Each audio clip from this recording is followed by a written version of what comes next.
महाराष्ट्र लोकांचे मत, लोकांचा विश्वास, आमची बातमी. तो ह्या ठिकाणी असतो आणि ह्याच्या पुढे आपले नाकाचं हाड आणि हे सगळं गोठे जातात. इथं डोळे येतात आणि हे डोळ्याच्या ज्या नसा आहेत त्या इथं जुळतात. ही एक नसा आहे आणि ही एक, दोन्ही डोळ्याची. आणि इथं असं त्याचा क्रॉस तयार होतो, म्हणजे चौकासारखा एक होतं.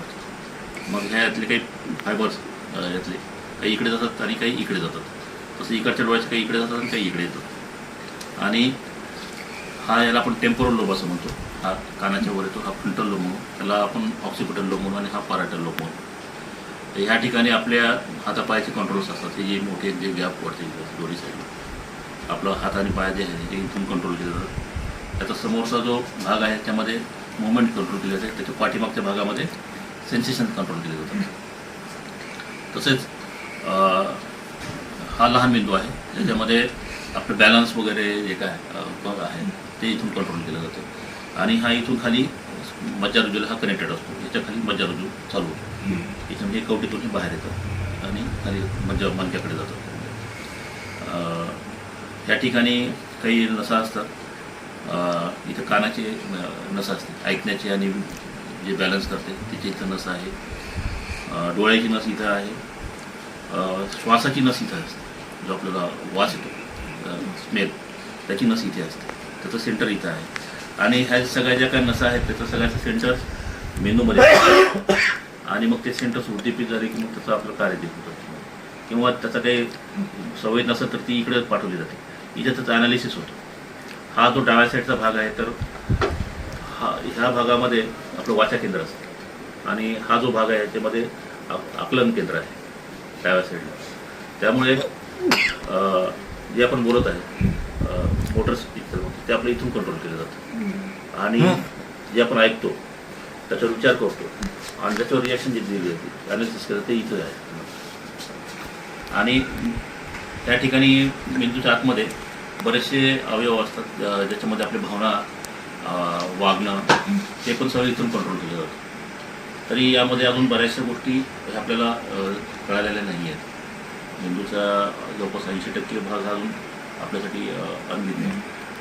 जो काही माहीत झाला तो आपण 20% याच्यावरच आपण सध्या काम करत आहोत. आणि बऱ्याचदा काही पेशंट चांगले होतात तर काही पेशंट चांगले होत नाहीत. चांगलं ऑपरेशन करूनसुद्धा याचंही आजकाल काही कारण माहिती नाही. त्याच्यामुळे मेंदूची कशी रिॲक्शन एखाद्या गोष्टीला राहील याबद्दल आजकाल निश्चित काही सांगता येत नसतं. हाड असतं, कवटीचा हाड आम्ही त्याला छिद्र पाडून त्याला ड्रिल करून ते झाकण काढल्यानंतर कवटीचं हाड काढलं जातं. त्याच्यावर एक आवरण असतं, त्याला ओपन केल्यानंतर मग हा आपल्याला मेंदू दिसतो.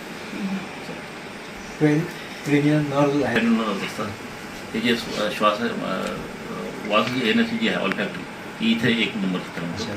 ही डोळ्याची जी आहे दिसण्याची ही 2 नंबरची असते. त्यातल्या ते 3, 4 आणि 6 ह्या आहे डोळ्याच्या मुवमेंट्स कंट्रोल करण्याच्या नस. त्यानंतर 5 नंबरची नस इथून येते, ज्याच्यामध्ये आपल्याला ट्रायजेमिनल न्यूरॉनिया म्हणून जे काही रुग्ण असतात की ज्यांच्या चेहऱ्यामध्ये तीव्र वेदना होतात तर ती ह्या ठिकाणून उगम पावते. दाताची नस, हां, दाताची जी नस म्हणतात. आणि त्याच्यावर दुसरी रक्तवाहिनी चढल्यानंतर मग हा रुग्णाला त्रास होतो. त्याच्यामुळे आम्ही ऑपरेशन करताना त्या नसमध्ये आणि त्या रक्तवाहिनीमध्ये अंतर तयार करतो आणि त्याच्यामध्ये टेफ्लॉन नावाचा पदार्थ ठेवतो. त्याच्यामुळे त्याचा डायरेक्ट कॉन्टॅक्ट येतो. त्यानंतर 7 आणि 8 समोतेट कॉम्प्लेक्स म्हणजे आपण हेअरिंग आणि फेशियल नर्व चेहऱ्याची नस ती इथंच तयार होते. तर साधारणतः 2-3 इथं आहे तर बाकी सगळ्या नसा ह्या खालच्या भागात आहेत, 10 मिलीमीटर जवळपास. त्यानंतर 9, 10, 11 आणि 12 ह्या खाली असतात ह्या ठिकाणी. त्याच्यामध्ये आपलं चव कळणं, जिभेचे मुवमेंट्स वगैरे ह्या सगळ्या खालच्या नस म्हणून. तर नुकत्याच नाशिक येथे राज्यातील म्हणजे महाराष्ट्र गोवा राज्यातील न्यूरोसर्जन डॉक्टरांची परिषद संपन्न झाली आणि या परिषदेमध्ये आपणाला महाराष्ट्राच्या अध्यक्षपदी नियुक्ती देण्यात आली. सन्मानानं आपल्याला या परिषदेच्या अध्यक्षपदी नियुक्त करण्यात आलेले आहे. या संदर्भात आपल्या प्रतिक्रिया काय आहेत? हा माझ्यासाठी आणि आपल्या मराठवाड्यासाठी बहुमान आणि गौरव समजतो. या आमच्या परिषदेमध्ये सुमारे 450पेक्षा जास्त न्यूरोसर्जन्स सभासद आहेत आणि ही परिषद न्यूरोसर्जनचे वैयक्तिक कौशल्य वृद्धीसाठी व नॉलेज ह्याच्यासाठी इम्प्रूव्हमेंटसाठी कार्य करते. या परिषदेमध्ये माझं थोडासा हातभार आहे, पण मी या अगोदर मागील 3 वर्षापासून सचिवपदी चांगलं काम केलं आणि सर्वांच्या कौतुकास पात्र ठरल्यामुळे सर्वांनी माझी या पदासाठी बिनविरोध निवड केली. आपण यापूर्वी 2013 आणि 2014मध्ये या परिषदेच्या पदावर प्रामुख्याने विशेष कामगिरी केलेली आहे. हो. त्या संदर्भात आपले काय? इसवी सन 2013 या साली या परिषदेचं मी आयोजन छत्रपती संभाजीनगरमध्ये केलं होतं. तो हा सुरुवातीच्या काळातला प्रयोग होता आणि आमची परिषद त्यावेळेस पूर्णपणे आकारास आलेली नव्हती. अशा नवीन ह्याच्यामध्ये आपण प्रयोग करून ती परिषद यशस्वी करणं हे खरंच एक आव्हानात्मक काम होतं. परंतु आमचे सर्व गुरुजन, जे आमचे सर्व शिक्षक आणि आमचे मार्गदर्शक जे आहेत, विशेषतः आमचे मुंबईचे न्यूरोसर्जन्स, त्यांच्या सहकार्यामुळे आम्ही ही परिषद अतिशय यशस्वी केली त्यावेळेस. आणि त्या परिषदेचं यश बघून मग ही परिषद बाकीच्या ठिकाणी प्रत्येक वर्षी घेण्यात येऊ लागली आणि आत्तापर्यंत 10 ते 12 ठिकाणी अनेक जिल्ह्यामध्ये हिचं आयोजन करण्यात आलेलं आहे आणि वरचेवर तिची सभासद संख्या वाढत चालली आहे. याचा फायदा जे नवीन न्यूरोसर्जन्स जे पास होत आहेत आणि प्रॅक्टिसमध्ये येत आहेत, त्यासाठी त्यांना ते खूप उपयोगी पडत आहे. तसेच जे जुने न्यूरोसर्जन्स आहेत किंवा जे सिनियर आहेत, त्यांनाही आजकालच्या जगामध्ये जे काही नवीन डेव्हलपमेंट होत आहे, नवीन जी टेक्नॉलॉजी येत आहे, त्याची त्यांना ओळख होत आहे आणि त्यासाठी आम्ही कार्यशाळेचं सुद्धा आयोजन करत आहोत. आणि ह्या मागच्या परिषदेमध्ये आम्ही सुमारे 9 कार्यशाळा आयोजित केल्या होत्या आणि त्यासाठी भरभरून प्रतिसाद मिळाला. त्यामुळे जे आजकाल ऑपरेशनसाठी मेंदूचे ऑपरेशन करण्यामध्ये किंवा मणक्याचे ऑपरेशन करण्यामध्ये जी आजकाल नवीन टेक्नॉलॉजी, की जे नवीन तंत्रज्ञान आले, जे नवीन पद्धती आलेल्या आहेत, त्याची सर्वांना ओळख झाली. सर्वांनी त्याबद्दल कसं त्याचं हाताळण्याचं त्याचंही प्रशिक्षण घेतलं आणि हे एक माझ्यासाठी मला असं वाटतं की खूप चांगली गोष्ट आहे, ज्याचा इनडायरेक्ट बेनिफिट हा रुग्णांना होतो. कारण जेवढी जास्त चांगली टेक्नॉलॉजी ही आणि तिथे येणारे हे न्यूरोसर्जन्स हे महाराष्ट्रातील पेरिफेरीमधून आलेले आहेत, अनेक जिल्ह्यातून आलेले आहेत. त्यामुळे ही जी टेक्नॉलॉजी किंवा हे जे तंत्रज्ञान त्यांनी इथं बघितलं आहे, आत्मसात केलं आहे, हे त्यांनी त्यांच्या जिल्ह्यात वापरलं तर तिथल्या रुग्णांसाठी त्यांना जास्त फायदा होत आहे. त्यासाठी त्यांना ह्या नवीन ऑपरेशनसाठी पुण्याला, मुंबईला किंवा अजून तत्सम मोठ्या शहरामध्ये जायची गरज पडत नाही आहे. तर हे मला एक खूप चांगलं त्यातून त्याचा हे वाटतो, आउटकम वाटतो. आणि मी हे मागच्या 3 वर्षापासून एक वेगळ्या ध्येयानं काम केल्यासारखं अगदी त्यामुळे नवीन ठिकाणी आम्ही ही परिषद अतिशय यशस्वीपणे आयोजित केली आहे. जसं कोल्हापूर आहे, मी लातूरमध्ये सुद्धा, मी ज्यावेळेस सचिव होतो त्यावेळेस लातूरमध्ये सुद्धा अतिशय यशस्वी आम्ही परिषद घेतली. त्यानंतर आता ही नाशिकमध्ये झालेली आहे. तर परिषदेचं आयोजन असं हे वेगवेगळ्या ठिकाणी आणि विशेषतः जिथे अप्रोच कमी आहे किंवा जिथे आपलं लक्ष जात नाही आहे, वैद्यकीय सेवा जिथे चांगल्या प्रकारे होत नाही, अशा ठिकाणी आम्ही मेंदूचे आणि मणक्याचे ऑपरेशन्स हे अद्ययावत पद्धतीनं करण्यासाठी प्रयत्न करत आहोत. सर, आज सर्जिकलमध्ये खूपच बदल झालेला आहे. नवनवीन यंत्रणा हे सगळे आहे. पण आपण मराठवाड्याचे पहिले न्यूरोसर्जन म्हणून आपण जेव्हा हे काम हे केलेलं आहे, तेव्हा हे आपल्यासमोर आव्हान नव्हतं का? त्यावेळेस ही टेक्नॉलॉजी नव्हती, म्हणजे ती होती पण ती प्राथमिक अवस्थेत होती. त्यामुळे ती शिकणं आणि ती इकडे आणणं हे थोडंसं त्या काळात शक्य नव्हतं. परंतु आता जसं टेक्नॉलॉजी थोडीशी डेव्हलप होत गेलेली आहे आणि त्याचं जे काही व्हिज्युअल आउटकम किंवा जे काही परफॉर्मन्स आहे त्याचा आणि त्याचा सक्सेस रेट हा चांगला आहे, ज्याच्यामध्ये ज्याचा रुग्णाला फायदा होतो. तसं अगोदरच्या काळामध्ये मणक्याचे ऑपरेशन्स हे ओपन करून केले जातात, ओपन पद्धतीनं. आजकाल ते एंडोस्कोपीवर आम्ही शिफ्ट होतात त्याच्यामध्ये. आणि हे जे एंडोस्कोपीचं जे काय समजा उदाहरणार्थ तंत्रज्ञान आहे, याचं आम्ही तिथं कार्यशाळा घेतली. तिथे ते आम्ही इक्विपमेंट आणले आणि तिथे हे सगळ्या न्यूरोसर्जन्सना ज्यांचा इंटरेस्ट होता काही जे सिनियर आहेत किंवा जे नवीन आहेत आणि त्यांनी त्याचा फायदा हे करून अनुभव घेऊन ते त्यांच्या गावी किंवा त्यांच्या जिल्ह्याच्या ठिकाणी हे तंत्रज्ञान ते वापरत आहेत. न्यूरोसर्जरीमध्ये आपण अत्युच्च शिक्षण प्राप्त केलेले आहे आणि जापानमध्ये सुद्धा आपण तिथे हे करून त्याचं कौशल्य आपण संपादन केलेले आहे. हो. आणि अनेक संस्थांनी आपला गौरव देखील केलेला आहे की आपलं न्यूरोसर्जरीमध्ये अतिशय मोलाचं योगदान आहे. हो. याबद्दल आपली प्रतिक्रिया.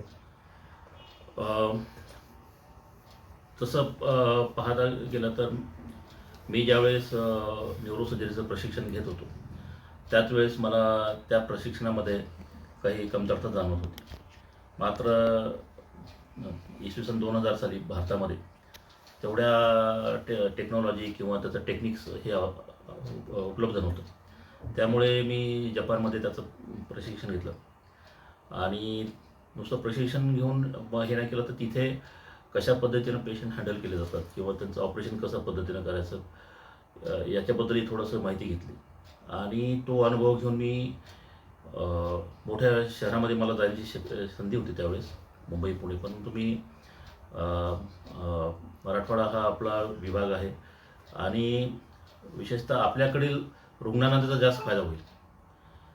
नवीन ठिकाणी नवीन यामध्ये फायदा होण्यापेक्षा आपल्याच लोकांना त्याचा फायदा व्हावा म्हणून मी त्यावेळेस औरंगाबादला छत्रपती संभाजीनगरला हॉस्पिटल सुरू केलं आणि नेहमी पेशंट चांगला व्हावा हाच एक दृष्टिकोन मी ठेवला जो आजही आहे. आणि पैसा हा मी कधीच महत्त्वाचा हा समजलो नाही आणि त्यातून जे पेशंट चांगले झाले आणि किंवा जे मेंदूला मार लागल्यामुळे जे सिरियस होते त्यांचा जीव वाचला, त्यांच्या कुटुंबाला त्याचा आधार झाला, तर त्याच दृष्टीने मला एक ते समाधान वाटतं त्यामध्ये. आणि एकदा पेशंट जो चांगला झाला की तो आयुष्यभर त्याचं तो आपलं नाव घेतो. तर हीच आपली फीस आहे असं मी समजून बरंचदा काम करतो. आणि याच भावनेतून मला काही संस्थांनी पुरस्कार पण दिला होता की काही गरीब पेशंट माझ्याकडे ॲडमिट होते आणि त्या रुग्णाला मदत करण्यासाठी त्याच्या नातेवाईकांनी वर्तमानपत्रामध्ये जाहिरात देऊन चंदा गोळा करत होते, वर्गणी गोळा करत होते. तर जेवढी काही वर्गणी गोळा झाली मी तेवढ्यातच त्या पेशंटचं ऑपरेशन सगळं ट्रीटमेंट करून दिलं. याचा त्या संस्थेच्या कार्यकर्त्यांना फार हे वाटलं, कौतुक वाटलं आणि त्यामुळे त्यांनी माझा जिल्हास्तरीय पुरस्कार पण दिला, प्लस त्यांनी माझा राज्यस्तरीय सुद्धा मला पुरस्कार देऊन माझा सन्मान केला. डॉक्टरांना देवाचं रूप दिलं जातं किंवा डॉक्टर हे देव आहेत असं मानलं जातं समाजामधून. आपलं कार्य हे त्या देवरूप स्वरूपाला शोभेल असंच नाही का? मी तसं नाही म्हणू शकणार, पण देवाच्या जी काही इच्छा होती ती माझ्या हातातून पूर्ण झाली असं मी म्हणेल. मी त्याच्या जागी नाही जाऊन बसू शकणार, परंतु जे काही रुग्णांचं जे काही बरं झालं असेल किंवा जे काही फायदा झाला असेल तो देवाच्या इच्छेमुळे केवळ माझ्या हातातून झाला असंच मी म्हणेन. सर, मराठवाड्यासाठी आपलं फार मोठं योगदान आहे सर, परंतु जसं सर मेंदूचे आणि मणक्याचे रुग्णांमध्ये दिवसेंदिवस वाढ होत चाललेली, तर लोकांना सर आपण काय सल्ला द्याल सर, याचं कारण काय आहे? तर मी आमचे पेशंट बहुतेक तर अपघाताचेच असतात. त्याच्यामुळं तुम्ही अपघाताचे टाळण्यासाठी वाहतुकीचे नियम पाळावेत, हेल्मेटचा वापर करा. तर ते ज्यावेळेस तुम्ही दुचाकीहून जात आहात तुम्हाला त्रास जरी झाला हेल्मेटचा तरीही ते कंपल्सरी वापरावं असं माझं एक आवाहन आहे. आणि बाकीचे जे काही आजार आहेत तर ते जसं हृदयविकार वाढलेत तसेच ते मेंदूविकारावर पण वाढलेत. त्याच्यामध्ये मेंदूचं पॅरालिसिस किंवा मेंदूचं रक्तस्राव होणं हे पण आजार आहेत. तर त्याचा आपल्या जीवनशैलीशी संबंधित आहे. त्याच्यामुळं रोजचा व्यायाम, आहार चांगला आणि जंक फूड घेऊ नये आणि काही 40 नंतर आहारावर कंट्रोल करणं आणि ताण कमी करणं, पुरेशी झोप घेणं हे काही पथ्य सर्वांनी आत्मसात करावेत जेणेकरून त्यांना मेंदूचेही आजार हे कमी होतील असं वाटतं. सर आजकाल मधुमेहाचं म्हणजे डायबिटीजचं प्रमाण फार मोठं वाढलेलं आहे आणि या डायबिटीजमुळे मेंदूवर आणि हार्टवर सुद्धा चांगला म्हणजे परिणाम होतो. या संदर्भात आपण काय उपदेश कराल? आजकाल टाईप 2 डायबिटीसचं खूप जास्त प्रमाण भारतीयामध्ये वाढलेलं आहे. त्याचे अनेक कारणं तर आहेतच, पण मानसिक ताण आणि मला असं वाटतं की जे केमिकल्स आपल्या शरीरात येत आहेत, वेगवेगळ्या माध्यमातून आपण जे काही फूड घेत आहोत, त्यातूनही डायबिटीसचं प्रमाण वाढतं असं प्राथमिक निरीक्षण असं मला वाटतं त्यामध्ये. तर मानसिक ताण कमी करणं, वजन नियंत्रणात ठेवणं आणि व्यायाम करणं. मी तर यापुढे जाऊन सर्वांनी योगा करणं हे पण आवश्यक आहे असं मला वाटतं. तोही एक आपल्या जीवनशैलीचा भाग बनवावा, जेणेकरून हे अशा जे आजार आहेत, मधुमेह आहे, रक्तदाब आहे आणि त्यातून उद्भवणारे पॅरालिसिस किंवा हार्ट अटॅक हे जे पुढचे आजार आहेत हे टाळता येतील असं मला वाटतं. सर महाराष्ट्र गोवा प्रदेशातील सुमारे 450 डॉक्टरांचं न्यूरोसर्जन डॉक्टरांचे आपण अध्यक्ष झालेलं आहे, महाराष्ट्राचे अध्यक्ष आपण झालेलं आहे आणि समाजातून आपलं खूप अभिनंदन होत आहे.